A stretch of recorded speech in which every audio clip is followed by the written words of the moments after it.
સુગ્ન ભાવકોને નમસ્કાર. ડિજિટલ માધ્યમથી ચાલતી સાહિત્ય સંસદ ઓફ સેન્ટાક્રુઝ અને સાહિત્ય સંસદ ઓફ નોર્થ અમેરિકાની આજની બેઠકમાં હું નંદિતા ઠાકોર સૌનું હાર્દિક સ્વાગત કરું છું. આજની બેઠકના સર્જક છે શ્રી સંજુ વાળા. ગુજરાત સરકારના મહેસૂલ વિભાગમાં અધિકારી તરીકે વર્ષો સુધી કાર્યરત રહેલા સંજુભાઈએ ભલે સરકાર માટે મહેસૂલ વસૂલી કરી હશે, પણ એમણે પોતે શબ્દનું, કવિતાનું મહેસૂલ સતત ચૂકવ્યા કર્યું છે. વિવિધ સાહિત્યિક સંસ્થાઓ સાથે જોડાઈને એમણે સાહિત્યલક્ષી, કવિતાલક્ષી કાર્યો કરતાં કરતાં સતત શબ્દને સાધ્યો છે. ગઝલ, ગીત, અછાંદસ તથા વિવિધ નવતર પ્રયોગની કવિતાઓ સંજુભાઈએ આપણને આપી છે. વિવિધ પ્રકારના કાવ્યોના તથા કાવ્યલક્ષી અવલોકનો, સંપાદનો વગેરે વિષયક અસંખ્ય પુસ્તકો પણ તેમણે આપ્યા છે. એમની કવિતાઓ અસંખ્ય માન સન્માન અને પારિતોષિકોથી પોંખાય છે, જેમાં શયદા એવોર્ડ, જયંત પાઠક પુરસ્કાર, દર્શક સાહિત્ય સન્માન, કલારત્ન સન્માન જેવા અનેક સન્માનો ઉલ્લેખનીય છે. શબ્દને, કવિતાને એમણે બાળપણથી જ શ્રવણથી ગ્રહણ કરી છે અને એથી જ કદાચ એમની કવિતાઓમાં એક સહજ સ્વાભાવિક લયની સુંદરતા સતત અનુભવી શકાય છે. કવિતાને એમણે આગવી અને અનોખી રીતે અછોવાના કર્યા છે અને એથી જ ગુજરાતી કાવ્ય સાહિત્યમાં શ્રી સંજુવાળાનું નામ સમુચિત આદર સાથે લેવાય છે. સંજુભાઈ પાસેથી આજે આપણે એમની કેટલીક સરસ રચનાઓનું પઠન માણીશું. સંજુભાઈ, આપનું સ્વાગત છે.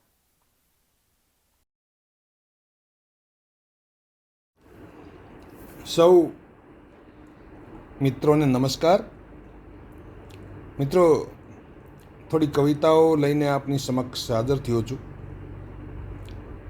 મને વિશ્વાસ છે કે એમાં આપ સૌને રસ પડશે. પ્રથમ રચના એક ગઝલ, શીર્ષક છે અભિરામ વસે છે.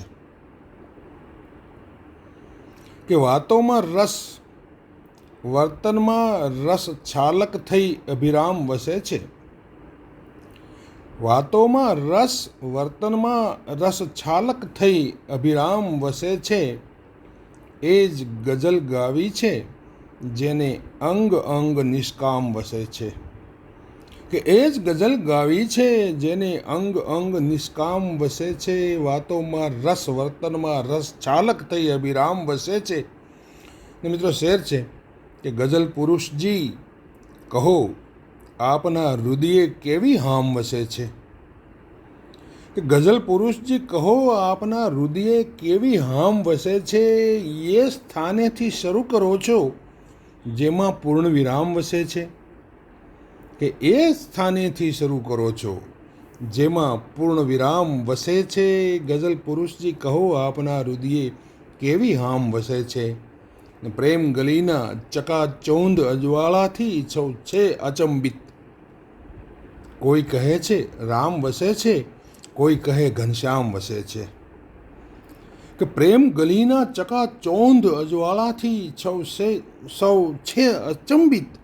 કોઈ કહે છે રામ વસે છે, કોઈ કહે ઘનશ્યામ વસે છે. કે કોઈ કહે છે રામ વસે છે, કોઈ કહે ઘનશ્યામ વચે છે. ને ક્લિક કરો ઇમેજ કે એની છબી ચિત્રો પકડાશે નહીં. કોણ સ્વયંની ઓળખને ઓળંગી ઠામોઠામ વસે છે. કે ક્લિક કરો ઇમેજ કે એની છબી ચિત્રો પકડાશે નહીં. કોણ સ્વયંની ઓળખને ઓળંગી ઠામોઠામ વસે છે. અને જેને પણ એકાદ ઘૂંટડો ચાખ્યો એ ચકચૂર રહે છે. કે જેણે પણ એકાદ ઘૂંટડો ચાખ્યો એ ચકચૂર રહે છે. સોમ નથી તો કઈ રસના છે જેમાં આ પરિણામ વસે છે. કે સોમ નથી તો કઈ રસના છે જેમાં આ પરિણામ વસે છે. ને હોથલ જેવી હૈયામાં વિનાશ કેળવે ત્યાં એ ઉગે. મિત્રો, શેર સાંભળજો જરા. કે હોથલ જેવી હૈયામાં વિનાશ કેળવે ત્યાં એ ઉગે. હજુ મોરના એક એક ટહુકામાં સૌનો જામ વસે છે. કે હજુ મોરના એક એક ટહુકામાં સૌનો જામ વસે છે. ને છેલ્લો શેર છે કે દખના લઈ તું ધારી તો જો, સરવાણી થઈને છલકાશે. કે દખના લઈ તું ધારી તો જો, સરવાણી થઈને છલકાશે. પ્રેમ પાતીના સળે સળે એક ધસમસતું જળધામ વસે છે. પ્રેમ પાતીના સળે સળે એક ધસમસતું જળધામ વસે છે. વાતોમાં રસ, વર્તનમાં રસ છાલક થઈ અભિરામ વસે છે. એ જ ગઝલ ગાવી છે જેના અંગ અંગ નિષ્કામ વસે છે. બીજી રચના છે, એ પણ ગઝલ છે. શીર્ષક છે ભૂલી ગયો છે. કે ગડબડ ને ગોટાળામાંથી બહાર નીકળવું ભૂલી ગયો છે. ગડબડ ને ગોટાળામાંથી બહાર નીકળવું ભૂલી ગયો છે. માણસ ધોળા કાળામાંથી બહાર નીકળવું ભૂલી ગયો છે. ને ગલી ગલીનું બચ્ચે બચ્ચું પોપટ પોપટ કહી પજવે છે. કે ગલી ગલીનું બચ્ચે બચ્ચું પોપટ પોપટ કહી પજવે છે. કોઈ બિચારો માળામાંથી બહાર નીકળવું ભૂલી ગયો છે. કે કોઈ બિચારો માળામાંથી બહાર નીકળવું ભૂલી ગયો છે. ને ઘરથી મંદિર, મંદિરથી ઘર સર્કિટ જેવું જીવા કરે છે. કે ઘરથી મંદિર, મંદિરથી ઘર સર્કિટ જેવું જીવા કરે છે. એ માણસ કુંડાળામાંથી બહાર નીકળવું ભૂલી ગયો છે. કે એ માણસ કુંડાળામાંથી બહાર નીકળવું ભૂલી ગયો છે. અને મિત્રો શેર છે કે રાતું પીળું ગાતા એક ફકીરનું નિદાન થયું કે ગુલમોહર ગરમાળામાંથી બહાર નીકળવું ભૂલી ગયો છે. રાતું પીળું ગાતા એક ફકીરનું નિદાન થયું કે ગુલમોહર ગરમાળામાંથી બહાર નીકળવું ભૂલી ગયો છે. અને શેર છે મિત્રો કે જોશી જાદુગરના ચરણે પરખ પાસવર્ડ શોધે છે. એ ભીતર ભીડ્યા તાળામાંથી બહાર નીકળવું ભૂલી ગયો છે. જોશી જાદુગરના ચરણે પરખ પાસવર્ડ શોધે છે. એ ભીતર ભીડ્યા તાળામાંથી બહાર નીકળવું ભૂલી ગયો છે. અને નથી જવાતું ઉપર કે ના પાછો નીચે ફરી શકે છે. વિકટ કોઈ વચગાળામાંથી બહાર નીકળવું ભૂલી ગયો છે. કે વિકટ કોઈ વચગાળામાંથી બહાર નીકળવું ભૂલી ગયો છે. અને પદ પ્રતિષ્ઠા જ્ઞાન ગરથના સામે પલ્લે ગઝલ મૂકી તું, પદ પ્રતિષ્ઠા જ્ઞાન ગરથના સામે પલ્લે ગઝલ મૂકી તું, સમજણ નામે શાળામાંથી બહાર નીકળવું ભૂલી ગયો છે. સમજણ નામે શાળામાંથી બહાર નીકળવું ભૂલી ગયો છે. પદ પ્રતિષ્ઠા જ્ઞાન ગરથના સામે પલ્લે ગઝલ મૂકી તું, સમજણ નામે શાળામાંથી બહાર નીકળવું ભૂલી ગયો છે. અને ખબરદાર, આ ચેતવણી છે, સહેજે ન અનુસરશો એને. મિત્રો શેર સાંભળજો. કહેવાનો મતલબ એમ છે કે વ્યક્તિ અને કવિ બે ક્યારે એક હોય, ક્યારે જુદો હોય, ક્યારે વ્યક્તિને અનુસરીએ, ક્યારે કવિને અનુસરીએ, કેમ અનુસરાય, કેમ ન અનુસરાય, ઘણા બધા પ્રશ્નોના જવાબ કદાચ તમને આ શેરમાંથી મળવાની શક્યતા છે. કે ખબરદાર, આ ચેતવણી છે, સહેજે ના અનુસરશો એને. સંજુ વાળામાંથી બહાર નીકળવું ભૂલી ગયો છે. કે ખબરદાર, આ ચેતવણી છે, સહેજે ના અનુસરશો એને.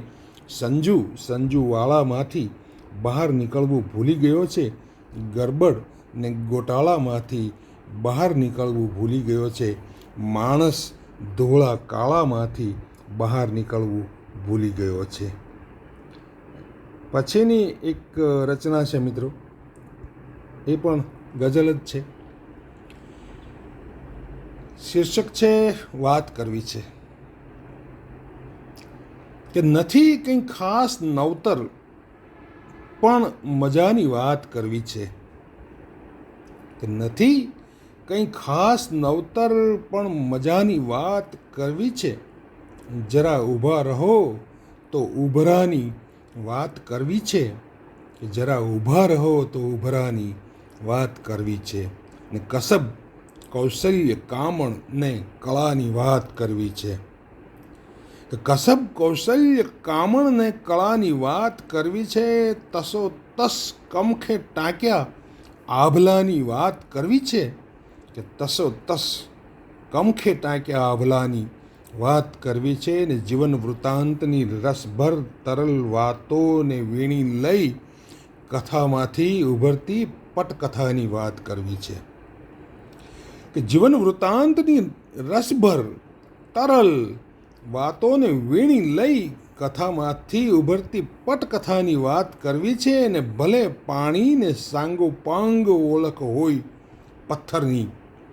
મિત્રો, આપણે એક નાનકડી વાર્તા, એ વાર્તાને જરા સંદર્ભ લઈ એનો સંદર્ભ પલટાવીને આ શેર છે, આપ સમજી જશો.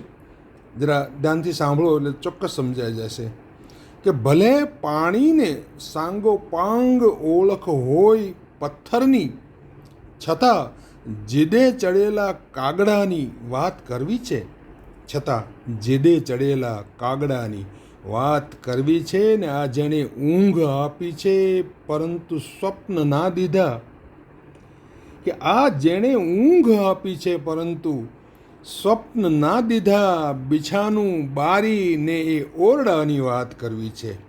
કે આ જેણે ઊંઘ આપી છે પરંતુ સ્વપ્ન ના દીધા, બિછાનું બારી ને એ ઓરડાની વાત કરવી છે, ને પ્રપંચો ખેલ કાવા દાવા જેવા આળ ઓઢી લઈ. મિત્રો, શેર જરા ધ્યાનથી એ રીતે સાંભળજો. અહીંયા જે વાત કરવી છે એ ટુકડો કહેતા કે તમને એને રોટલો આપે. રોટલો આપવો એટલે કે ભૂખ્યાઓને અન્ન આપવું. સૌરાષ્ટ્રમાં ઘણી બધી એવી જગ્યાઓ છે કે જ્યાં માત્ર ને માત્ર એ વાત જ મહત્ત્વની સાબિત થાય છે કે આવનારને જમાડવો, આવનારને રોટલો આપવો. એ ટુકડો કેવું કામ કરતો, અને આપણે જે કાંઈ કરીએ છીએ બધા જ ખેલ કાવા દાવા આ છે તે છે, એ આફ્ટરઓલ તો માણસ પેટ માટે જ કરે છે, ને અને પેટનું કારણ છે એ આ ટુકડો છે. હવે આ શેર મિત્રો આપ સાંભળજો તો તમને વધુ મજા આવશે.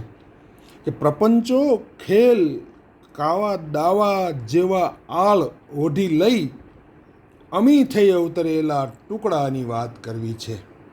કે પ્રપંચો ખેલ કાવા દાવા જેવા આળ ઓઢી લઈ અમી થઈ અવતરેલા ટુકડાની વાત કરવી છે, ને શિખરના સોનવર્ણા જળહળાટો ત્યાં જ છોડી દઈ. કે શિખરના સોનવર્ણા જળહળાટો ત્યાં જ છોડી દઈ, નર્યું નિસ્પૃહી ફરફરતી ધજાની વાત કરવી છે. કે નર્યું નિસ્પૃહી ફરફરતી ધજાની વાત કરવી છે. નથી કંઈ ખાસ નવતર પણ મજાની વાત કરવી છે, જરા ઊભા રહો તો ઉભરાની વાત કરવી છે. અને પછીની એક રચના છે, ગઝલ છે. કે વળી પાછું ઐશ્વર્ય વળી એ અચંબો. કે વળી પાછું ઐશ્વર્ય વળી એ અચંબો, મૂકી માનસર ક્યાં ઉડી ચાલ્યા હંસો. કે મૂકી માનસર ક્યાં ઉડી ચાલ્યા હંસો, કે નિમંત્રણ હો જુદું ને જુદા પ્રસંગો, જુદો રોજ ઉત્સવ ઉજવતા મલંગો. આ મલંગ એટલે ફકીરો, સાધુઓ. કે નિમંત્રણ હો જુદું ને જુદા પ્રસંગો, જુદો રોજ ઉત્સવ ઉજવતા મલંગો, ને બહુ થાક લાગ્યો છે તૂટે છે અંગો, ઠરી ઠામ ઠરવા ન દેતો અજંપો. બહુ થાક લાગ્યો છે તૂટે છે અંગો, ઠરી ઠામ ઠરવા ન દેતો અજંપો. ને તમે કઈ રીતે કલ્પ વૃક્ષોને વેડ્યા, તમે કઈ રીતે કલ્પ વૃક્ષોને વેડ્યા, કદી જ્યાં ન ફાલ્યા ફૂલ્યા કેળ ચંપો. કે તમે કઈ રીતે કલ્પ વૃક્ષોને વેડ્યા, કદી જ્યાં ન ફાલ્યા ફૂલ્યા કેળ ચંપો. ને અકારણ મથે છે નિયત કરવા માર્ગ. કે અકાર રણ મથે છે નિયત કરવા માર્ગ, નહીં તારા ઉડાડ્યા ઉડે વિહંગો. કે અકાર રણ મથે છે નિયત કરવા માર્ગ, નહીં તારા ઉડાડ્યા ઉડે વિહંગો. ને ભલે સામ્ય હો કિંતુ બિલકુલ છે જુદું. કે ભલે સામ્ય હો કિંતુ બિલકુલ છે જુદું, ઉઠે છે જ મનમાં ને જળમાં તરંગો. કે ઉઠે છે જ મનમાં ને જળમાં તરંગો, ભલે સામ્ય હો કિંતુ બિલકુલ છે જુદું. મિત્રો કહેવાય છે કે આપણું શરીર, આપણું મન પણ એક પ્રકારનું જળનું ભરેલું એક ખાબોચિયું છે. એની અંદર વારંવાર જુદા જુદા અનેક પ્રકારના તરંગ ઉઠતા રહે છે. છતાં એ તરંગ ઉઠે છે એમ કહીએ, જળનું ખાબોચિયું આપણે કહીએ, છતાં પણ આ ખાબોચિયું છે એ જરા જુદું છે.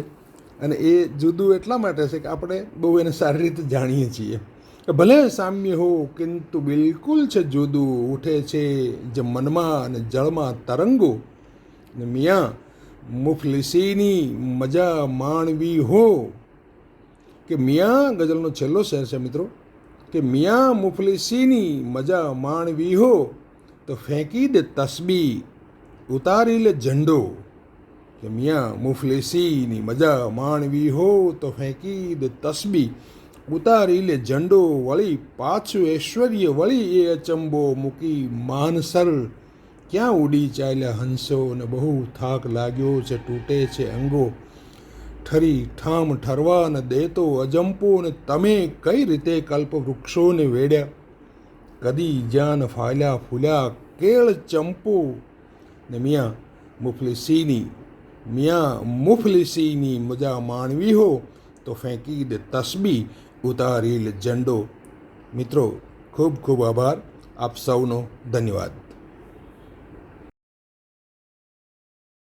સહૃદય મિત્રો, ગુજરાતી ભાષાએ ગઝલ સંગાતે ગજબની ગાંઠ બાંધી છે. સંસ્કૃત છંદોમાં થતી રચનાઓ જાણે ભૂતકાળ બની ગયો છે, જ્યારે ગઝલ મોસમીની બારમાસી ફાલ બની રહેલ છે. તે ક્ષેત્રજ્ઞ દ્વારા જ નિપજે છે અને ઉતરે છે એવું પણ નથી. ગઝલ કાવ્યનો મન ભાવન પ્રકાર છે. આહ અને વાહની દાદ તુરત જ મળે તેવા સહજ સરળ ભાષાકર્મથી માત્ર 2 પંક્તિમાં સવાય તેવું કાવ્યકર્મ છે. કાવ્ય સ્વરૂપગત ગમે તે આકારબદ્ધ હોય, પરંતુ તેને કાવ્ય કેવું હોય તો તે સિદ્ધ થવું જોઈએ. ઉર્મિના ઉભરાના શબ્દદેહથી એ વિશેષ છે. ગીત અને ગઝલને કાવ્ય કહેવાય કે કેમ તેની અનેક વિવેચના થઈ છે, પરંતુ પ્રતિભાવાન કવિઓએ આ બંને પ્રકારને કાવ્ય તરીકે પ્રતિષ્ઠા અપાવી છે. ઓરસિયા પર ચંદન ઘસાય તેમ લાગણીઓ ગઝલકર્તાના હૃદયમાં ઘૂંટાય પછી આકાર અને લય શબ્દરૂપ ધારણ કરે. એ પછી પણ કવિ કૌશલ જ તેના નિર્માણને કાવ્ય પરિમાણની કક્ષા આપી શકે. શબ્દ ચાતુર્ય અને અભિવ્યક્તિની ચાટુતા જો લાઘવમાં વ્યાપ ન ભરી શકે તો ગઝલના શેર અભિધામાં અટવાતા રહે. છંદ વૈવિધ્ય, વિષય વૈવિધ્ય આદિ ઉપરાંત કવિ પાસે અભિવ્યક્ત થવાની ભાવટ અને યોગ્ય ભાષાકર્મના ઉપયોગની સમજ જરૂરી છે. આજે આપણે એક એવા લબ્ધ પ્રતિષ્ઠિત કવિ સંજુવાળા પાસેથી તેમની કૃતિઓનું રસપાન કર્યું. કવિએ રજૂ કરેલ પ્રથમ ગઝલની 2 પંક્તિમાં કહે છે, વાતોમાં રસ વર્તનમાં છાલક થઈ અભિરામ વસે છે, એ જ ગઝલ ગાવી છે જેને અંગ અંગ નિષ્કામ વસે છે. આગળ અન્ય ગઝલમાં ગલી ગલીનું બચ્ચે બચ્ચું પોપટ પોપટ કઈ પજવે છે, કોઈ બિચારો માળામાંથી બહાર નીકળવું ભૂલી ગયો છે. કવિ તો કલા, કસબ, કૌશલ્ય અને કામણની વાત કરવા આવ્યા છે, તો અન્યત્ર કહે છે જરા ઊભા રહો તો ઉભરાની વાત કરવી છે. અર્થભાર અને વ્યંજનાના આ કવિ આ રીતે કાવ્ય સમજ કેળવીને ગઝલ માણવાની ગર્ભિત ચેતવણી પણ આપે છે. માણીએ. સંજુવાળાની ગઝલોનો આસ્વાદ તેમની પ્રતિષ્ઠાથી ઓઝપાઈને નહીં, પરંતુ અંતર્મનના ઊંડાણમાં ઉતરીને કરીએ. ખૂબ આનંદ આવ્યો. સંજુવાળા, અભિનંદન.